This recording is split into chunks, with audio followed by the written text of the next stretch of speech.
This is TWiT. Interesting security news for you here, Allyn Malventano.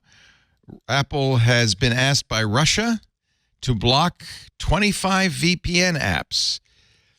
And actually this happened in China before. I mean, this is the problem with being a multinational.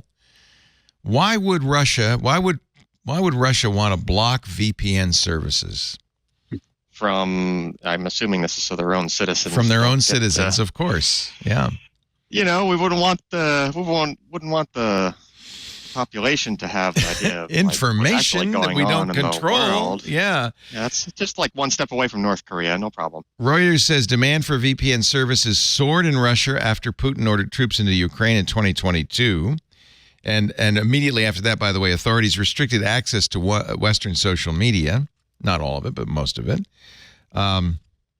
Roskomnadzor, which is a name Steve Gibson loves to pronounce. That's the Russian state's communication watchdog, their FCC.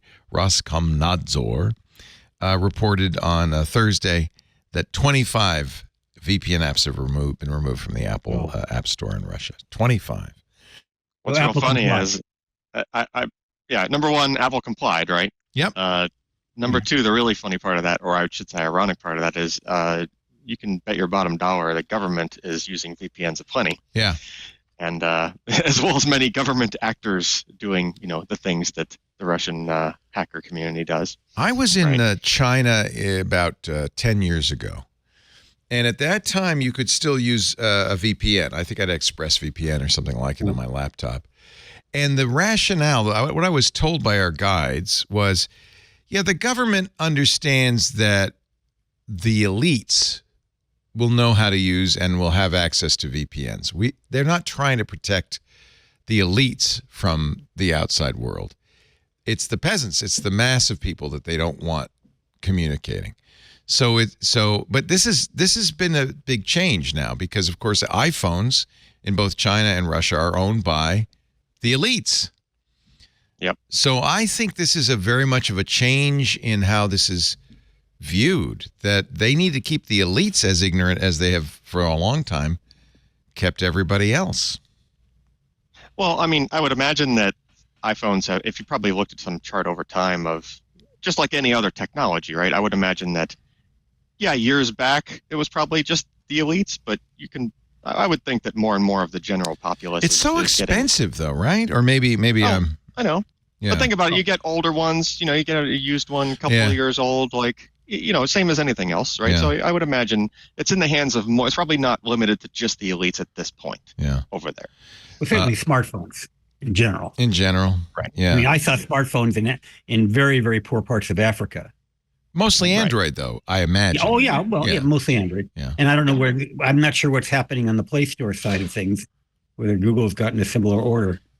Well, right. I mean, they might have went for Apple first, and then they're going to use that to try to convince Google. The irony is you can buy Apple's Vision Pro in Russia. Not legitimately, but a former official Apple reseller sells them. They are the equivalent of $6,300, almost 50% more than they cost in the U.S. Apple says, no, we don't sell them, but apparently people can get them, and there's a market for it, right?